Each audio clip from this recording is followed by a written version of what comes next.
حضور نے اپنی ختم نبوت کا خود اعلان فرمایا، عن محمد ابن جبیر ابن مطعم عن ابی قال قال رسول اللہ صلی اللہ تعالی علیہ وسلم ان لی اسمان انا محمد وانا احمد وانا الماح الذي يمحو الله به الكفر وانا الحاشر الذي يحشر الناس على قدمي وانا العاقب والعاقب الذي ليس بعده نبی۔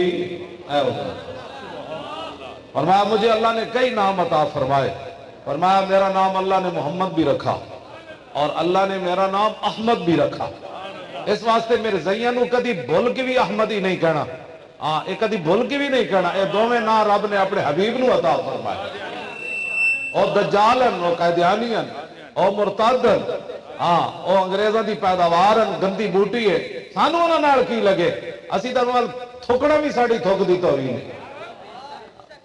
دنیا تے بھی پتہ لگ جانا ہے جنہاں مرزائیاں دی حمایت کی تھی تے جڑے حضور دی ختم نبوت ویلے چپ رہے، اپنی عزتاں بچائیاں، بڑے قیمتی ہیں جناب، بڑی عزت، انہاں نوں کوئی گولی لگ گئی تو پھر کی ہونا ہے؟ 1200 صحابہ کٹ جان، کیوں جی او دا کوئی مسئلہ نہیں، تے مولی خادم بڑا قیمتی ہے۔ یہ تو دنیا تے بھی انہاں نوں پتہ لگنا ہے جنہاں حضور دی عزت ناموس اور ختم نبوت واری اپنی جاناں بچائیاں تے اپنی عزتاں بچائیاں تے اپنے کاروبار بچائے، اپنے مرکز بچائے دے۔ نہیں جناب حالات نہیں ٹھیک، میں کہو حالات کدوں ٹھیک سن؟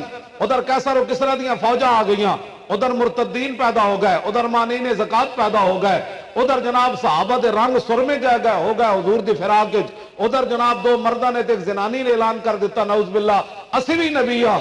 ان حالات وچ صدیق اکبر پھر جنگ یمامہ بندے پہ، حالات تے کدی بھی ٹھیک نہیں ہوئے، حالات دے پتر نہ ہوندے، حالات نہیں ٹھیک، حالات ادوں ٹھیک سن جدوں صرف صحابہ کو 8 تلواراں سن۔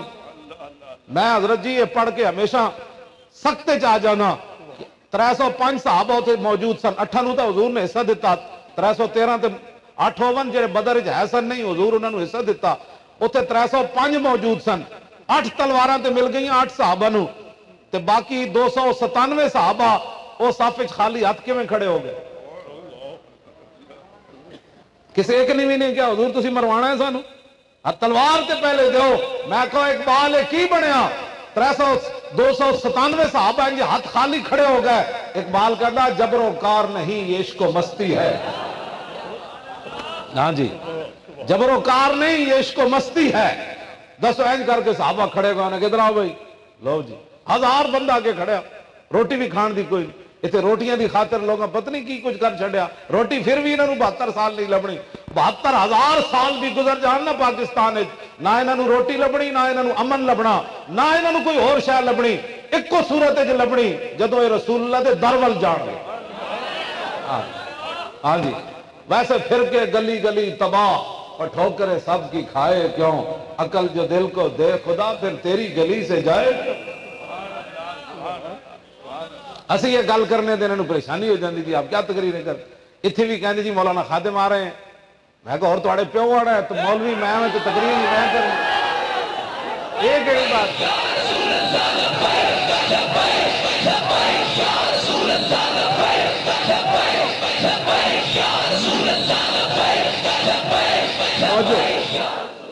جدو مولوی میں ہوں تو آنا بھی میں ہی ہے، تقریر میں کرنا تو آنا میں ہی ہے، اور کنے آنا ہے؟ انہوں نے بلانا ہے جنہوں نے خاتم النبیین نہیں پڑھنا آندا، انہوں نے بلانا ہے جنہوں نے تیسرا کلمہ نہیں پڑھنا آندا، انہوں نے بلانا ہے جنہوں نے پوچھا جائے درود شریف پڑھو کہتے ہیں سوری، انہوں نے بلانا ہے میں جا جو حافظ میں ہوں تو آنا بھی میں مولوی میں ہوں کٹن مولوی ہوں میں، ہاں تو آنا میں ہی ہے، میں ادھا تتر ادھا بٹیر نہیں۔ ہاں جی ادھر بھی میں پڑھ کے ماشاءاللہ جدید تعلیم پڑھو، کیوں جی جدید تعلیم بھائی باطل نظریات ہوتے اسلام دی عمارت تعمیر کرو۔ اقبال کہتا آب حیواں از دم خنجر طلب، از دہان اژدہا کوثر طلب، سنگ اسود از در بت خانہ خواہ، نافع مشک از سگے دیوانہ خواہ۔ اقبال قلم توڑ دیتا، انہیں کیا تینوں خنجر دی نوک چو ابدی زندگی مل جائے اے ممکن ہے،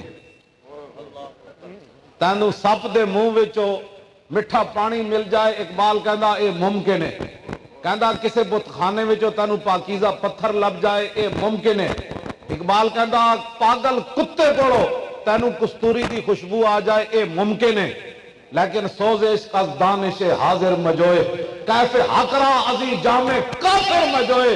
اقبال کہندا غیراں دی تعلیم پڑھیا ہوئے تے انہاں کول متاثر ہوئے، کدی اس بندے کول تینوں عشق رسول دی خوشبو نہیں آ سکتی۔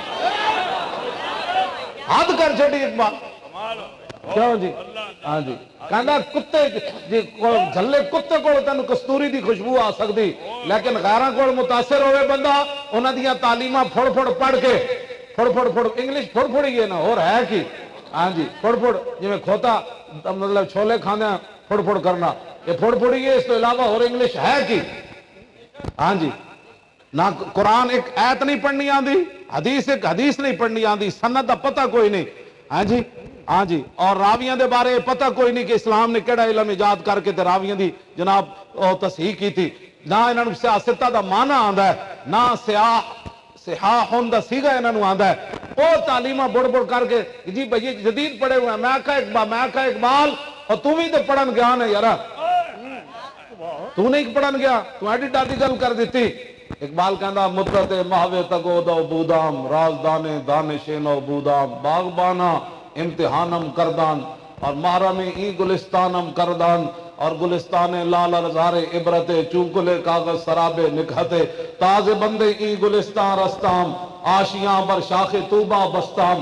اقبال کہتا میں مننا میں پڑھن گیا، میں کہا پھر کہنے لگا اتھو دے پروفیسرہ میرے کو امتحان لے گا لیا، میں کہا پھر کہنے لگا انہوں نے پھر سند جاری کی تھی، میں کہا پھر کہنے لگا میں پورا یورپ پھریا، میں نے ایک بھی بندے دا پتر اتھے نظر کوئی نہیں آیا، کہنا میں نے ایک بھی بندے دا پتر اتھے۔ ہاں جی، گلستان لال ازار عبرت چون گلے کاغذ سراب نکھتے، کہنا اتھے میں نے سراب ہی سراب نظر آیا۔ سراب دا معنی جان دیو، اے موٹر وے تے بندہ جا رہے ہوئے نا گرمیاں جون ہے کہ پتہ لگنا پانی ڈلیا، پانی کوئی نہیں ہوندا، ہاں وہ سراب ہے۔ ہاں جی، وہ دھوکھا ہے۔ قرآن نے بھی انہوں سراب ہی کیا کافران دے اعمال نو، والذین کفروا اعمالهم کسراب بقیۃ یحسبہ الظمآن ماء حتی اذا جاءوا لم یجدوا شیئا۔ آج لوگ کافران دیا تعریفہ کرے، انہوں نے ہسپتال بڑھایا، انہیں فلانی کام کیتی۔ قرآن کہندا جنہ کافران جڑے عمل کیتے انہاں دا اعمال انجی ایویں جویں سراب ہوندا۔ یہ تو قرآن دی نص ہے، تسی یہ تعریفہ کر دو کافران دی، انہیں ہسپتال بنا دیتا تو انہیں فلانا بنا دیتا، یہ تو قرآن کہندا انہاں دا سراب ہے۔ اے مطلب ہے سراب دا میں تو انہوں صرف سمجھایا۔ ہاں جی، اقبال کہندا میں نے اتھے سراب ہی سراب نظر آیا، ایک پھل کوڑو بھی میں نے خوشبو نہیں آئی، سب کاغذی پھل سن اتھے۔ میں کہا پھر تو لاہور آ کے گڑی شاہو دے مکانے سو گیا؟ میں اقبال کو پوچھے اقبال نہ محبت جے میں نے، میں کہا اقبال پھر تو آ کے تے اپنے جڑا گڑی شاہو والا تیرا ہونے نہ بنایا میوزیم، تو تے آ کے سو گیا؟ کہنے لگا نہیں، تاز بندے این گلستان رستام آشیاں بر شاخ توبہ بستام۔ کہنا میں انہاں دے ساریاں سنتاں لپیٹ کے نا انہاں دے منہ تے ماریاں۔ میں کہا پھر کہنے لگا پھر مدینہ پاک جڑا راہ جاندا سی نا، چھوٹے دا درخت ہوتے آشیانہ بنا کے میں بھی بیٹھ گیا۔